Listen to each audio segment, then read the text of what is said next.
저희 새벽 제단에 주신 하나님 말씀 함께 보겠습니다. 오늘 주신 말씀은 신명기 9장입니다. 1절부터 6절까지 말씀 보겠습니다. 신명기 9장 1절로 6절까지 말씀입니다. 말씀을 봉독하겠습니다. 이스라엘아 들으라. 내가 오늘 요단을 건너 너보다 강대한 나라들로 들어가서 그것을 차지하리니 그 성읍들은 크고 성벽은 하늘에 닿았으며 크고 많은 백성은 내가 아는 아낙 자손이라. 그에 대한 말을 내가 들었나니 이르기를 누가 아낙 자손을 능히 당하리요 하거니와 오늘 너는 알라. 내 하나님 여호와께서 맹렬한 불과 같이 내 앞에 나아가신즉 여호와께서 그들을 멸하사 내 앞에 엎드러지게 하시리니 여호와께서 내게 말씀하신 것 같이 너는 그들을 쫓아내며 속히 멸할 것이라. 내 하나님 여호와께서 그들을 내 앞에서 쫓아내신 후에 내가 심중에 이르기를 내 공의로움으로 말미암아 여호와께서 나를 이 땅으로 인도하여 들여서 그것을 차지하게 하셨다 하지 말라. 이 민족들이 악함으로 말미암아 여호와께서 그들을 내 앞에서 쫓아내심이니라. 내가 가서 그 땅을 차지함은 내 공의로 말미암음도 아니며 내 마음이 정직함으로 말미암음도 아니요 이 민족들이 악함으로 말미암아 내 하나님 여호와께서 그들을 내 앞에서 쫓아내심이라. 여호와께서 이같이 하심은 내 조상 아브라함과 이삭과 야곱에게 하신 맹세를 이루려 하심이니라. 그러므로 내가 할 것은 내 하나님 여호와께서 내게 이 아름다운 땅을 기업으로 주신 것이 내 공의로 말미암음이 아니니라. 너는 목이 곧은 백성이니라. 아멘. 자, 오늘 우리에게 주신 말씀을 가지고 오직 은혜라는 제목으로 말씀을 증거하고자 합니다. 오늘 우리가 읽은 이 본문 신명기 9장 1절 첫절 그 시작 도입부에 이스라엘아 들으라 라고 되어 있습니다. 여러분, 우리 기독교 신앙은 제가 계속 반복해서 말씀드리고 있지만은 바로 이 듣는 신앙이지요. 청종하는 신앙이라고 분명히 말씀을 드렸습니다. 귀를 기울여서 온 마음을 다해서 하나님의 그 말씀을 듣는 거죠, 여러분. 그 말씀을 듣고 내 심령에 심을 때에 내 심령 안에 변화가 일어나고 그리고 그것으로 말미암아서 내 삶의 자리가 변화되는 그 삶으로 이어져가는 신앙이 바로 우리 기독교 신앙인 줄 믿습니다, 여러분. 그 점에서 오늘 이 본문의 말씀 또한 우리가 이 말씀을 다시 한 번 더 귀를 기울여 들을 때에 내 심령 안에 내 삶의 자리 가운데 하나님의 놀라운 권세와 능력이 나타나게 되는 줄 믿습니다. 하나님께서 오늘 이제 요단강을 건너서 가나안 땅으로 이제 들어가는 그 이스라엘 백성들을 향해서 다시 한번 말씀을 하시는데, 오늘 우리가 읽은 말씀 전체를 놓고 볼 때에 그 말씀의 의미는 뭔가 다름이 아니라, 여러분, 그들이 이제 장차 이 광야의 모든 생활을 끝내고 가나안 그 땅으로 이제 들어갈 때에 먼저는 그 땅에 가나안에 살고 있는 여러 족속들이 있죠. 특별히 오늘 말씀해 보면은 그 족속들 중에는 아낙 족속이 있다고 되어 있습니다. 그들은 거인족이라고 할 수 있죠. 그들은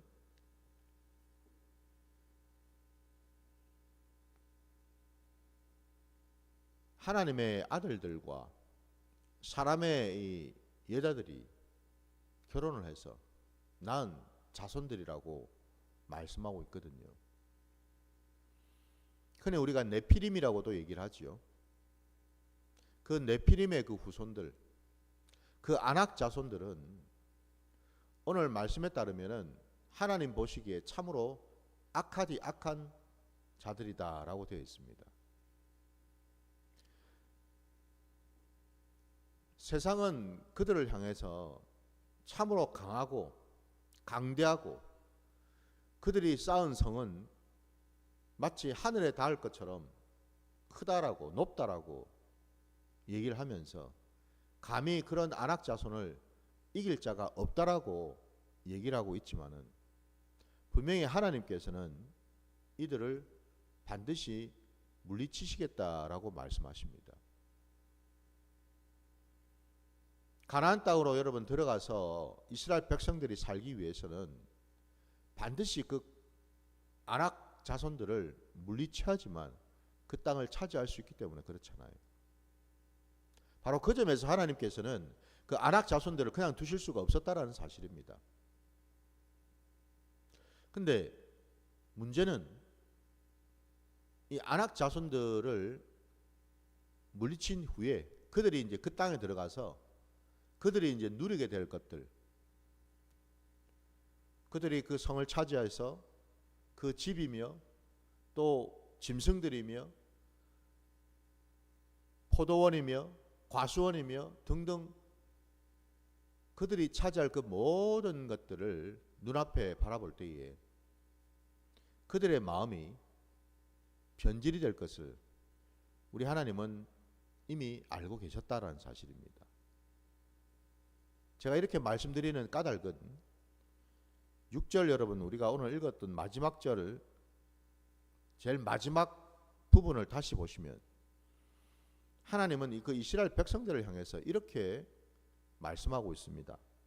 너는 목이 곧은 백성이니라 라고 말이죠. 여러분, 목이 곧다라는 말, 이게 뭘 의미합니까 여러분? 그야말로 교만하게 이를 데 없다라는 뜻이죠. 참으로 교만하고 방종할 수밖에 없는 그런 백성이다라는 것 아닙니까? 그러니까 하나님은 이미 알고 계시다라는 겁니다. 하나님은 이미 저와 여러분을 알고 계시다라는 겁니다. 아무리 우리가 하나님 앞에서 아멘 아멘 한다 해도 우리가 100% 모든 삶의 자리에서 다 아멘이 되지 않는다라는 것을 하나님은 알고 계시다라는 겁니다. 여러분. 하나님은 이미 다 우리를 다 꿰뚫어 보시고 우리 머리털까지 다 세시는 하나님이신데 여러분, 우리가 숨기고 감추고 할 것들이 없겠죠, 그죠? 거짓말할 것이 없다라는 거예요, 여러분. 있는 그의 모두 그대로 여러분, 우리는 하나님 앞에 설 뿐이라는 거죠. 바로 그런 목이 곧은 백성인 그 이스라엘 백성들을 향해서 오늘 하나님께서 분명히 말씀하고 계십니다. 너희가 그 땅에, 그 가나안 땅에 들어가면 반드시 이렇게 말할 것이다라고. 어떻게 말합니까? 하나님께서 우리의 그 공의로움 때문에, 우리의 정직함 때문에, 우리의 열심 때문에 하나님은 우리에게 복을 주셔가지고 우리가 지금 이 땅에서 이렇게 누리면서 살게 되었다라고 말이죠. 여기서 여러분, 하나님께서 이렇게 말씀하신 그 까닭이 뭐겠습니까?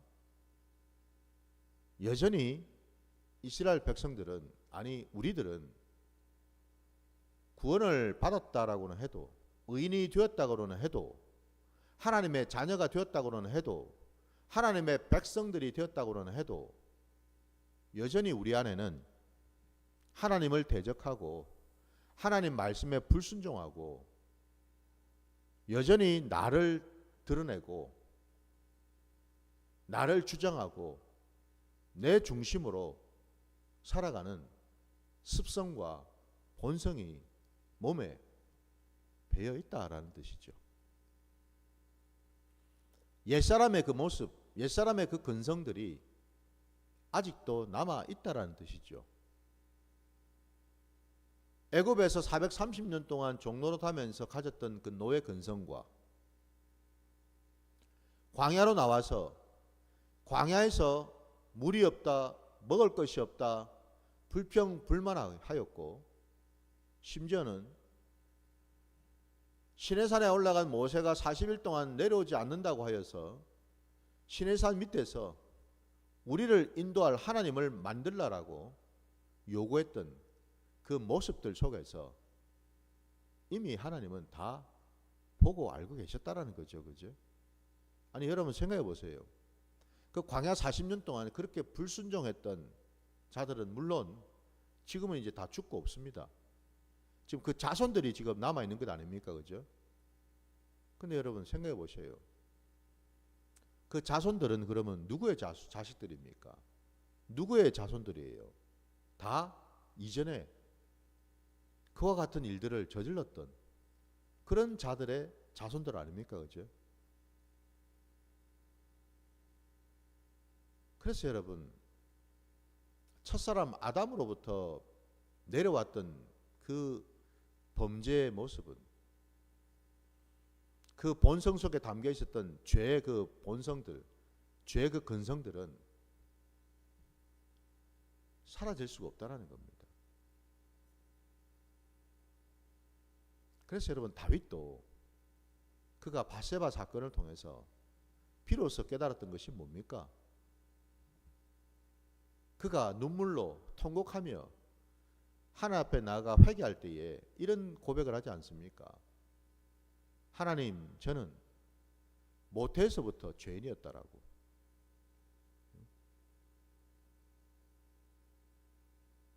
그 부모가 이미 죄인이었는데, 죄인된 자리에 있었는데 거기에서 나온 자식인들 온전할 수 있겠냐 이거죠. 그죠? 다윗이 그걸 고백하지 않았습니까? 아마 다윗은 바세바 사건을 경험하기 전에는 눈곱만 주고 아마 생각지 못했을 겁니다. 그 사실을. 왜? 적어도 자기는 의인이라고 아마 생각했을 거예요. 그는 어린 시절부터 양떼를 치면서 하나님을 찬양하고 하나님을 경배했던 자 아닙니까? 심지어 그는 사울 왕 때에 골리앗을 상대로 해서 하나님의 이름으로 싸워서 이긴 자가 아닙니까? 골리앗을 죽일 만큼 그런 믿음이 참으로 좋았던 자 아니었습니까? 다윗이 그것을 여러분 알고 있는데, 아까 제가 말씀드린 것처럼 저는 본래부터 죄인의 씨였습니다 라는 그 사실이, 그 고백이 나올 수 있었겠냐라는 거예요. 결코 나올 수가 없습니다, 여러분.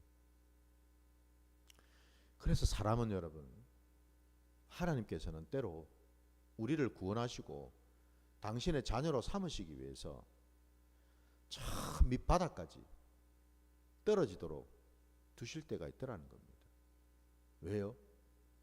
비로소 거기에서 나 자신이 누구인지를, 나의 정체성이 어떤지를 정확하게 보기 때문에 그렇죠. 왜 제가 이 말씀을 드리냐면요, 우리 기독교 신앙이 그렇더라고요. 자신이 얼마나 초라하고 형편없고 비참하고 쓸모없고 구제불능이고 죽을 수밖에 없는 존재라는 사실을 깨달으면 깨달을수록, 알면 알수록 하나님의 은혜는 더 커지기 때문에 그렇죠. 더 깨달아지기 때문에 그렇죠. 더 알 수가 있기 때문에 그렇죠. 이게 우리 기독교 신앙입니다, 여러분. 왜 예수님께서 이 땅에 죄인을 위해 오셨겠습니까?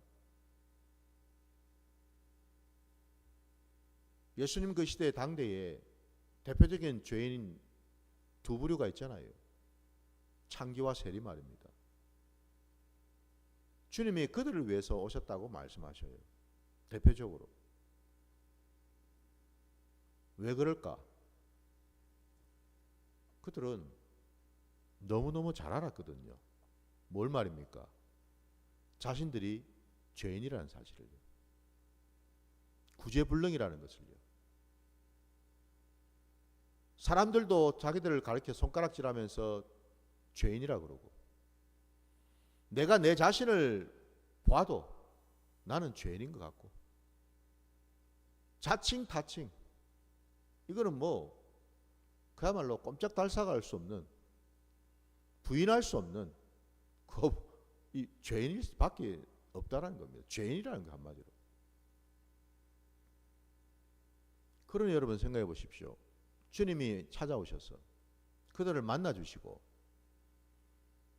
그들을 새롭게 하시는 그 말씀을 선포하셨을 때 그들에게는 그 말씀이 얼마나 큰 은혜가 되고 큰 위로가 되고 큰 소망이 되었겠습니까? 그러니 누구보다도 그들은 주님의 그 말씀을 그냥 듣는 족족 심령으로 받아들이지 않았겠습니까? 그죠? 그래서 여러분, 주님 말씀하다나 하나님 나라에 그들이 먼저 들어간다고 말씀하지 않으십니까? 처음 된 자가 나중되고 나중된 자가 처음 된다는 그 말씀처럼 여러분, 내가 죄인 되었음을 고백하면 고백할수록 하나님의 나라는 점점점 내 앞에 더 가까이 온 줄 믿습니다. 이게 하나님 나라의 원리라는 겁니다. 그 반대로 여러분, 바리새인들을 보십시오. 그들은 자신들은 의인이고 구원받았고 그들만이 정말 하나님이 기뻐하시는 자들이라고 철석같이 믿었지만 결국 그들은 어떻습니까? 이 땅에 메시아 그리스도 우리 주님이 오셨을 때에 그들은 결단코 주님을 받아들이질 않았습니다. 거부했어요. 여러분. 대적했습니다. 죽이려고 했습니다. 이유는요, 자신들은 죄인이 아니기 때문에 그렇습니다. 자신들은 의인이기 때문에 마치 죄인들과 친구가 되어 있는 예수님을 받아들일 수가 없더라는 겁니다. 그 결과로 여러분, 그 바리새인들은 하나님 나라에서 멀어지거나 끊어질 수밖에 없었지요. 이게 하나님 나라의 원리라는 겁니다. 여러분. 하나님은 지혜로운 자들에게는 하나님의 나라를 감추셨어요. 참으로 연약하고 어리석은 자들에게 하나님은 당신의 그 나라를 보여주셨다라는 겁니다. 무슨 얘기겠습니까? 오늘 이 신명기 9장에 나오는 이 말씀처럼요, 끊임없이 하나님 앞에서 내 의를 드러내고 내 공의를 드러내고 내 공로를 드러내고 내 열심과 내 노력을, 내 정직함을, 내 것을 드러내는 자들은 결단코 하나님 나라에 들어갈 수가 없다는 사실이에요. 오늘 이 말씀에서 여러분, 우리는 두 가지를 볼 수가 있어요. 첫째는 목이 곧은 백성들은 아무리 여러분 그들이 가나안 땅에 들어갔다 하더라도 결국 그 땅에서 쫓겨날 수밖에 없다는 사실. 그 사실을 우리는 여러분 이미 그 뒤에 나오는 역사서들을 통해서 우리가 볼 수가 있죠. 예언서들을 통해서 우리가 보질 않습니까? 북이스라엘이든 남유다든 여러분, 그들이 결국 어떤 지경에 떨어졌는지를 우리가 알지 않습니까, 여러분? 그들은 망할 수밖에 없었고 쫓겨날 수밖에 없었다라는 거예요. 그러나 이 모든 것이 나로 말미암은 것이 하나도 없고 오직 하나님의 은혜뿐이라고 고백하는 자들은 하나님은 끝까지 그들을 지키시고 돌아보셨다는 사실입니다. 하나님 말씀에 순종하고 하나님 말씀을 끝까지 붙들고 나아갔던 자들에게는 하나님은 그 어떤 상황 속에서도 반드시 그들을 살리시고 그들을 지키시며 함께 하시고 뿐만 아니라 여러분 그들을 번성케 하셨습니다. 그들을 축복하셨어요. 이게 하나님 나라라는 거죠, 여러분. 분명히 우리가 깨달아야 될 것이 이 지점입니다. 오늘 여러분 말씀 속에서 광야로 나온 이스라엘 백성들이 요단강을 건너서 가나안 땅으로 이제 곧 들어갑니다. 우리가 알고 있는 것처럼 이미 들어가죠, 그죠? 뭐 여호수아 쓰든 사사기든 그 이후의 말씀을 우리가 다 벌써 아는 것처럼 이미 이스라엘 백성들은 그 가나안 땅을 밟게 돼요. 근데 중요한 것은요, 가나안 땅이 끝이 아니었다라는 사실입니다. 가나안 땅이 전부가 아니었다라는 것. 중요한 것은요, 어디에 있든지 간에 늘 우리가 집중하고 귀를 기울여야 할 것은 하나님 한 분이시고 하나님의 말씀인 줄 믿습니다. 환경이나 상황이 아니더라는 겁니다, 여러분. 때로는 여러분 그 좋은 환경이 가나안 땅에 들어갔을 때에 그렇게 풍요롭고 좋은 거저 얻은 것 같은 그 환경이 안타깝게도 이스라엘 백성들에게는 여러분 목이 곧은 그 백성들에게는 독이 되었다라는 사실이에요. 독이 되었어요. 여러분 하나님의 은혜라는 것이 하나님의 그 축복이라는 것이 때로는 내게 독이 될 수 있다라는 겁니다.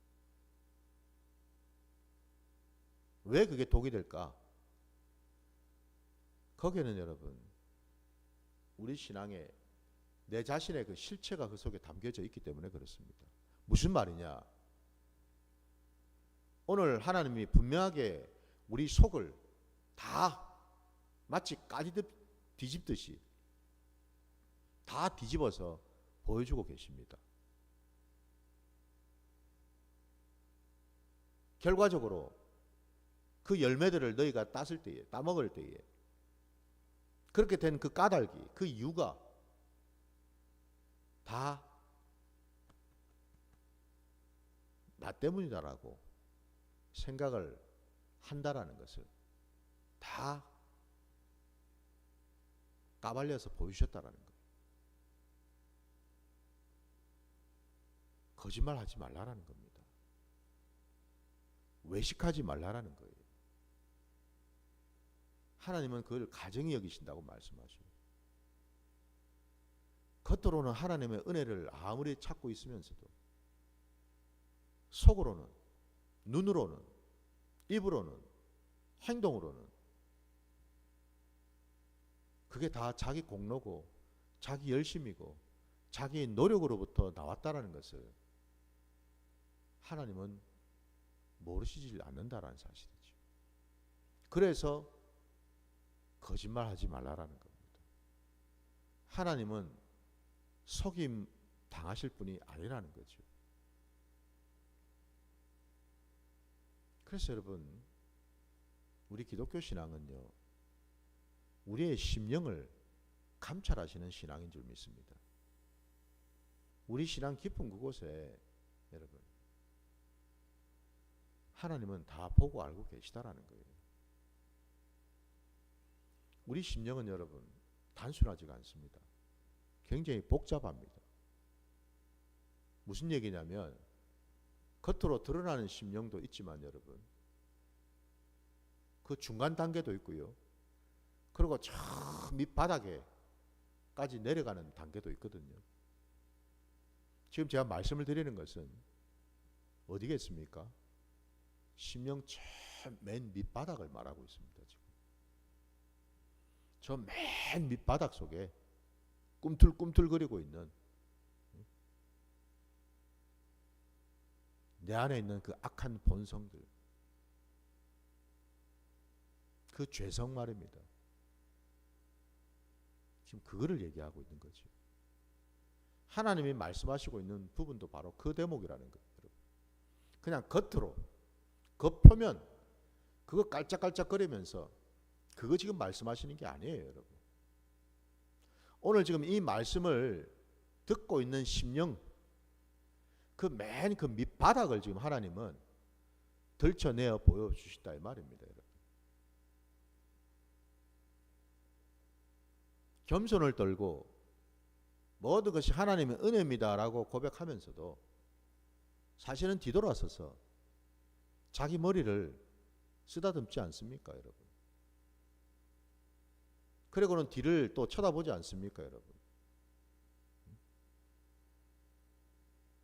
내가 이만큼 했는데, 내가 낸데 라고 말입니다. 사람은 기본적으로 공명심이라는 게 있습니다.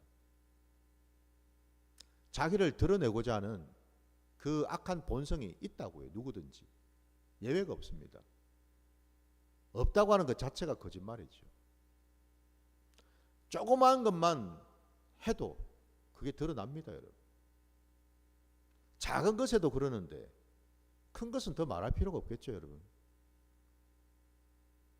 한때 여러분 한국 교회에 마치 무슨 유행처럼 번진 것 중에 하나가 여러분 교회 건물을 막 짓지 않습니까? 여유가 된다고. 아니 빚을 내서라도. 근데 그 건물들 이름마다 보면 전부 다 뭐예요? 비전센터입니다, 여러분. 비전센터. 뭔 비전입니까, 여러분? 그게 누구의 비전이에요? 하나님이 주시는 것입니까? 많은 경우가 내 뜻이죠. 내 비전이죠, 그죠? 내 꿈이죠, 그죠? 내 바람입니다, 그죠? 나의 이기적인 욕망이죠, 그죠? 단지 하나님의 이름을 빙자해서 그냥 감추고 있을 뿐이죠, 그죠? 사실은 그게 하나님의 뜻이라기보다는 목회자의 욕심이고 그 교회 성도들의 욕심이죠. 많은 경우가. 하나님이 모르실 리가 없겠죠, 그죠? 그걸 지금 오늘 말씀 통해서 우리에게 보여주고 계시다라는 겁니다. 여러분, 항상 말씀은 구체적이고 적나라합니다. 두루뭉실하지가 않아요. 내 삶의 자리를 그냥 후벼 팔 정도로 말씀은 적나라합니다. 다윗을 보십시오, 여러분. 다윗의 그 죄를 여러분 성경에 얼마나 그렇게 적나라하게 드러내고 있는지요, 여러분. 성경은 그렇다라는 겁니다, 여러분. 하나님의 말씀은 그렇습니다. 하나님 앞에서, 말씀 앞에서 어느 누구도 감히 고개를 들 수가 없을 만큼, 목이 뻣뻣해질 수 없을 만큼 하나님은 적나라하게 우리의 실상을 보여주신다라는 겁니다. 결국 오늘 말씀의 결론은 뭔가? 우리는 아무리 좋은 환경, 하나님의 은혜와 축복을 받는다 해도요, 역시 우리는 목이 곧은 백성이 될 수밖에 없다는 사실이에요. 그럼 어떻게 합니까, 여러분? 하나님의 은혜를 입었는데, 축복을 받았는데, 축복받은 그 자리에서 망한다? 이게 될 말입니까, 그죠? 차라리 안 들어간만도 못하지 않습니까? 들어가서 망했는데 차라리 안 들어가고 안 망하는 게 낫지. 그렇지 않나요? 그게 아니죠, 여러분. 그 모든 것 또한 하나님의 허용하심 가운데 있지요. 결국 여러분, 우리가 오늘 말씀에서 결론으로 깨달아야 될 것은 뭔가? 구약은 여러분 예표이지요. 구약은 여러분 결국 실패할 수밖에 없다라는 겁니다. 결국 하나님의 은혜는 어디로 귀결이 되는가? 예수 그리스도로 귀결이 되겠죠. 사람은 여러분 실패할 수밖에 없는 존재라는 거예요. 아무리 은혜를 입고 아무리 믿음이 출중하고 아무리 그냥 뭘 다 할 것처럼 보여도 결국 인생은 예외 없이 다 죄인일 수밖에 없고 실패할 수밖에 없다는 사실이에요. 바로 그것 때문에 예수님이 오실 수밖에 없었다라는 것, 이게 결론이죠. 더 나아가서 바로 그 예수님이 오셔서 목이 곧은 백성들을 위해서 결국 행하신 일이 뭐예요? 십자가를 지신 사실이지요. 우리 마지막으로 말씀 하나만 우리 찾아봅시다. 갈라디아서, 여러분 우리 신약의 갈라디아서로 한번 가보겠습니다.